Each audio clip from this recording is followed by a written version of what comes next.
Chers étudiants, chères étudiantes, bonsoir. Alors j'espère que vous allez bien. Ce soir, je vais vous présenter un résumé de l'exposé qu'on a déjà fait, moi et mademoiselle Rabia Habibi, chez madame Bouachraoui. Alors comme vous voyez, le grand titre c'est l'interculturel. Je vais commencer par le plan. Alors comme vous voyez, le plan de l'exposé: 1. Introduction. 2. Définition. On a défini 4 notions: le multiculturel, le pluriculturel, l'intraculturel et l'interculturel. Le 3. L'approche interculturelle. 4. L'incompréhension interculturelle. 5. Solution. 6. Conclusion. Alors ici vous voyez Magali Cohen Imirik. C'est une écrivaine qui a écrit un livre qui s'intitulait Le Breton en 2007, dans lequel elle a élaboré ou bien abordé le sujet du choc culturel.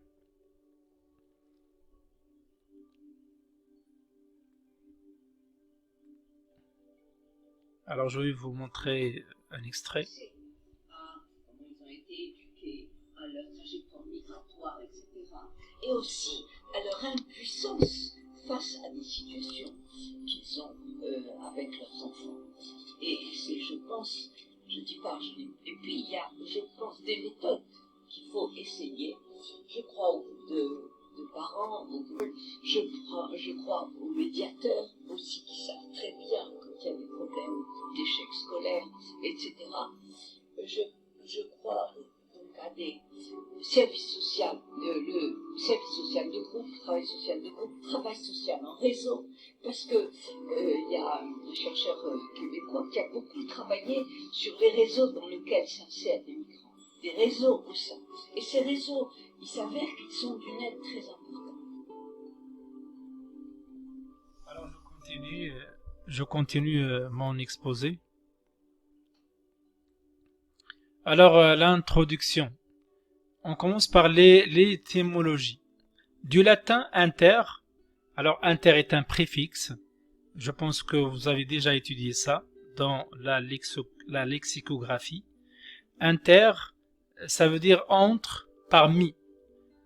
Alors avec un sens de réciprocité et de culturel. Alors interculturel. Culturel est issu du latin cultura, culture, agriculture, dérivé du verbe colère, habiter, cultiver. Alors si on rassemble les deux, on aura interculturel. Ça veut dire entre différentes cultures. Alors l'adjectif interculturel qualifie ce qui concerne les rapports ou contacts entre plusieurs cultures ou groupes de personnes de cultures différentes, leurs points communs et leurs interactions, leurs échanges, leurs relations, etc. Alors, en bref, je peux dire que l'interculturalisme, c'est le fait d'avoir des échanges, d'avoir des interactions permanentes entre des personnes, entre des groupes, dans un endroit précis. Alors, deux définitions. Premier terme, c'est le multiculturel. L'adjectif multiculturel qualifie la cohabitation. Alors il faut souligner bien ce mot. La cohabitation de différentes cultures. Le multiculturalisme désigne la coexistence de plusieurs cultures, plusieurs ethniques, plusieurs religieuses, dans une même société, dans un même pays. Le multiculturalisme est aussi une doctrine ou un mouvement qui met en avant la diversité culturelle comme source d'enrichissement de la société. Alors si je peux vous donner une définition très claire et nette du mot multiculturalisme, je peux vous donner l'exemple de la France. Par exemple, en France, on trouve dans une grande ville comme Paris beaucoup de communautés, par exemple la communauté chinoise, la communauté africaine, la communauté anglaise ou bien allemande. Alors chaque communauté vit sa propre culture sans sans échanger ou bien sans être influencé par les autres. Alors il vit en gardant sa propre culture. Je passe au pluriculturel. La pluriculturalité est un concept qui sert à analyser et caractériser une situation de cohabitation de différentes cultures et qui ne fait pas de distinction ni de différence. Un exemple de pluriculturalité pourrait être les Jeux olympiques, au cours desquels s'affrontent de nombreuses nationalités sans qu'aucune distinction n'aille au-delà de la concurrence. Alors le pluriculturel ou bien la pluriculturalité, en bref, c'est le fait d'avoir par exemple une famille qui vit dans un autre pays qui n'est pas le mien. Alors qu'est-ce qu'elle fait? Elle garde sa propre culture dans la maison. Dans la maison par exemple, ils parlent leur langue, mais quand ils sortent, ils parlent la langue des habitants du pays où ils sont. Alors c'est pour cela qu'on a utilisé cohabitation ici, différentes cultures. Alors il y a une différence de culture, il y a aussi la cohabitation, c'est une chose très importante, c'est une chose demandée pour rester en vie avec. Alors le terme 3, c'est l'intraculturel. Alors si l'interculturalité se charge d'étudier les relations entre individus de cultures différentes, l'intraculturalité se focalise sur l'analyse des rapports entre individus de même culture. Alors l'intraculturalité, par exemple, on donne l'exemple des Marocains, par exemple, nous sommes tous des Marocains dans un seul pays, mais il y a ce qu'on appelle les Amazirs, il y a les Sahraouis, il y a les nordistes, les Chamalines, il y a beaucoup de gens, de personnes. Alors, mais nous sommes tous des Marocains. Les Amazirs ont leur coutume, leur culture. Les Sahraouis aussi ont leur culture. Alors, si par exemple un Amazir rencontre un Sahraoui, qu'est-ce qu'ils font? Ils échangent ses coutumes, ils échangent ses mœurs et ainsi de suite. Alors ça s'appelle intraculturel. Et enfin, je vais vous donner une définition, une approche sur l'interculturalisme. Alors une approche interculturelle est une forme d'ouverture. Alors ici il y a le mot ouverture. Pour être interculturel, il faut être ouvert envers les différentes cultures des autres. Une forme d'ouverture qui implique un renoncement à l'ethnocentrisme.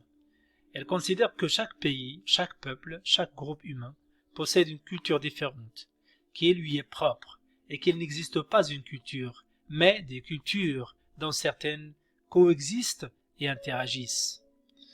Alors les relations interculturelles font l'objet d'études de diverses disciplines, de sciences humaines ou sociales, sociologie, éducation, psychologie, philosophie. Une médiation interculturelle est le fait d'établir des liens de sociabilité entre des personnes qui résident sur le même territoire, mais qui sont issues de cultures différentes.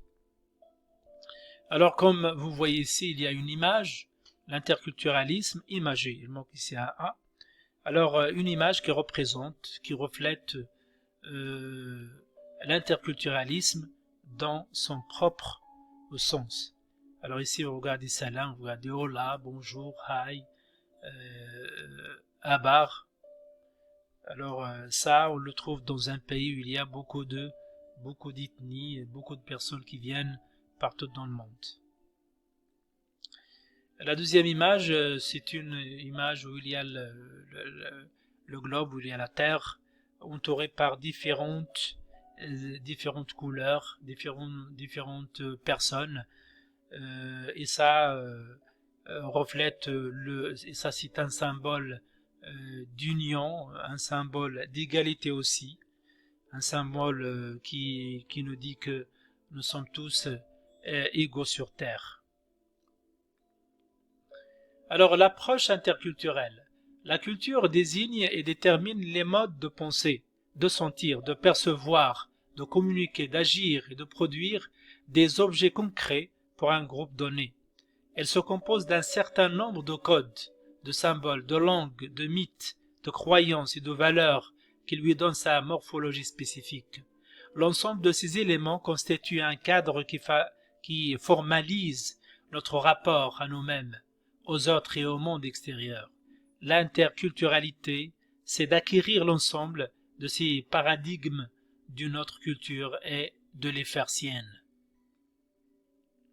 Alors on continue aussi l'approche interculturelle.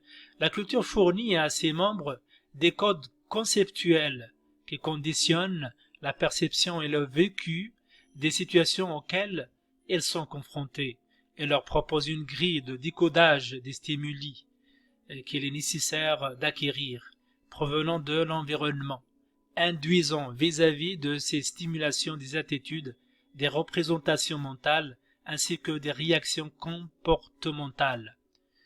Certains gestes sont polysémiques, c'est-à-dire que leur sens varie selon les contextes culturels. C'est une programmation collective de l'esprit humain à travers des matrices de réflexion et de comportement ayant leur logique propre. Alors, pour être un vrai interculturel, il faut être programmé